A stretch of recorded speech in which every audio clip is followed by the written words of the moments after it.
नमस्कार, आपण पाहत आहात बीजेएन लाईव्ह न्यूज। सव येथे गुरु रविदास महाराज जयंती उत्साहात। सव तालुका जिल्हा बुलढाणा येथे आज दिनांक 24 फेब्रुवारी सकाळी सव येथे गुरु रविदास महाराजांच्या प्रतिमेचे अनावरण सरपंच इंदुताई शेळके यांच्या हस्ते करण्यात आले। महापुरुषांच्या प्रतिमांना पुष्पहार टाकून पूजन करण्यात आले। त्यानंतर गुरु रविदास यांच्या जीवनावर सखोल असा प्रकाश टाकण्यात आला। ग्रामपंचायतचे सचिव प्रमोद जाधव, माजी सरपंच बळीराजे पवार, शिवाजी लोखंडे, समाधान चिंचोले, अनिल पवार यांनी गुरु रविदास महाराजांच्या जीवन कार्यावर प्रकाश टाकला। कार्यक्रमाचे सूत्रसंचालन किरण बिल्लोरे तर आभार प्रदर्शन समाधान चिंचोले यांनी केले। यावेळी सुनील शेळके, समाधान शेळके, सुरेश पवार, मारुती पवार, संजय शेळके यांच्यासह गावातील बहुसंख्य ग्रामस्थ व समाज बांधव उपस्थित होते। अध्यक्ष सन्माननीय पांडुरंग नाना शेळके या विकासाच्या भूमिकेमध्ये महत्त्वपूर्ण वाटा राहिलेले आदरणीय माजी सरपंच श्री ज्ञानेश्वर शेळके यांना देखील विनंती करतो यांच्या प्रतिमेस पुष्पार्पण करावे। आदरणीय पुष्पार्पण करावे। योगदान देत असलेले आदरणीय दक्ष पोलीस पाटील श्री मारुती नाना पवार आदरणीय करावे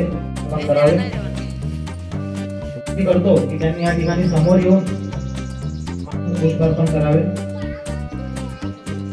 विकासाच्या अनुषंगाने त्यांनी खऱ्या अर्थानं ग्रामपंचायतला सहकार्य करून विडा उचललाय जो नाटेकर त्यांना देखील विनंती करतो की आपण समोर यावं, पुष्पार्पण करावे। विनंती करतो की आपण समोर येऊन त्यांनी ज्या आयोजकांनी हा संत रविदास महाराजांचा जयंती उत्सव या ठिकाणी साजरा करण्याचं ठरवलं त्यांचं मनपूर्वक या ठिकाणी मी अभिनंदन व्यक्त करतो। सर्वांनी टाळ्या वाजवून आयोजकांचं या ठिकाणी स्वागत करायचं।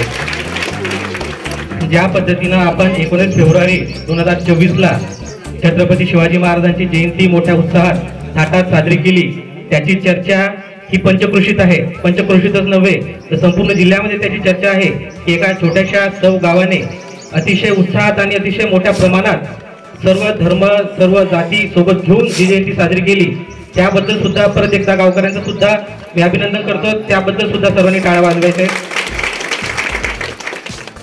संत रविदास महाराजांना कोणी संत रोहिदास म्हणते, कोणी संत रविदास म्हणतात। त्याच पद्धतीनं आपण जर उत्तर महाराष्ट्रामध्ये जर गेलो, उत्तर भारतामध्ये जर गेलो तर संत रविदास सुद्धा या महामानवाला या ठिकाणी म्हटल्या जातं। संत रविदास महाराजांचा जन्म हा साधारणतः 1377च्या दरम्यान झालेला असावा असं निश्चित माहिती नाही, परंतु 1377 दरम्यान त्यांचा जन्म झालेला असावा असे म्हटले जाते। संत रविदास महाराजांच्या बद्दल सांगायचं झाल्यास ज्या समाजातील अनिष्ट रूढी, थोडं शांततेने सहकार्य करा, ज्या समाजातील अनिष्ट रूढी परंपरा प्रथा ज्या होत्या त्याच्यावर अतिशय परखडपणे भाष्य करण्याची हिंमत ताकद सर्वप्रथम संत रविदास महाराजांनी दाखवली। त्यांच्या जीवनातील एक प्रसंग सांगतो। आपण जे प्रतिमा या ठिकाणी अनावरण केलेली आहे त्याच्यावर लिहिलेलं आहे की मन चंगा तो कटोती में गंगा। याबद्दल एक प्रसंग या ठिकाणी मी आपल्याला सांगू इच्छितो की संत रविदास महाराजांच्या घरा शेजारचे त्याच पद्धतीनं शेजार पाजारच्या गावाचे लोक संत रविदास महाराजांच्या घरी आले। त्यांना सांगितलं की महाराज आपण आता समोर जाऊया, तिथं गंगा नदीचं प्रवाह वाहतो आणि गंगा नदीच्या प्रवाहामध्ये आपण जर स्नान केलं, आपण त्याच्यामध्ये जर डुबकी मारली तर आपल्या हातून जे जे अनिष्ट कर्म, जे अनिष्ट गोष्टी घडलेल्या आहेत, जे पापकर्म घडलेले आहेत ते सर्व पाप कृपया सर्वांनी शांततेत सहकार्य करावं एवढी माझी विनंती आहे। सांगितलं की आपण जर गंगा स्नानामध्ये स्नान केलं, त्याच्यामध्ये जर आपण डुबकी मारली तर आपल्या सगळं वाईट कर्म, आपले वाईट पाप हे सगळे धुवून निघतात आणि आपण परत एकदा पुण्यवान होतो। आपल्याला ईश्वराची शक्ती, ईश्वराचे आशीर्वाद या ठिकाणी मिळतात। त्यावेळेस संत रविदास महाराज थोडेसे हसले, तुम्ही हास्य करून ते बोलले की जर माझ्या मनातच जर चांगल्या भावना नसतील, माझ्या मनातच चांगले विचार जर नसतील तर मी त्या ठिकाणी गंगेमध्ये स्नान करून जर आलो तर माझे वाईट कर्म पाप कसे काय धुतले जातील। त्यामुळं आपण जर आपले कर्म, आपले मन, आपले विचार जर स्थिर असतील, एका ठिकाणी असतील, चांगल्या गोष्टीकडे आपलं मन जर आकर्षित असेल तर या ठिकाणी जिथं आपण आहोत तिथंच आपलं गंगा स्नान या ठिकाणी होत असते। म्हणून त्या दिवसापासून सुरुवात झाली की मन चंगा तो कटोती में गंगा। आपलं मन चांगलं असेल, आपण ज्या ठिकाणी आहोत तिथं सुद्धा आपलं गंगा स्नान या ठिकाणी होऊ शकते।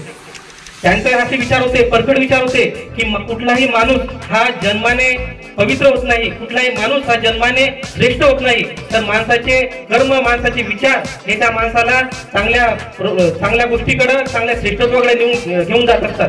हे आपला जास्त काही वेळ घेणार नाही. संत रविदास महाराजांना पुनश्च एकदा या ठिकाणी अभिवादन करतो आणि माझं 2 शब्द ऐकून घेतले त्याबद्दल सर्वांचे या ठिकाणी मनपूर्वक आभार.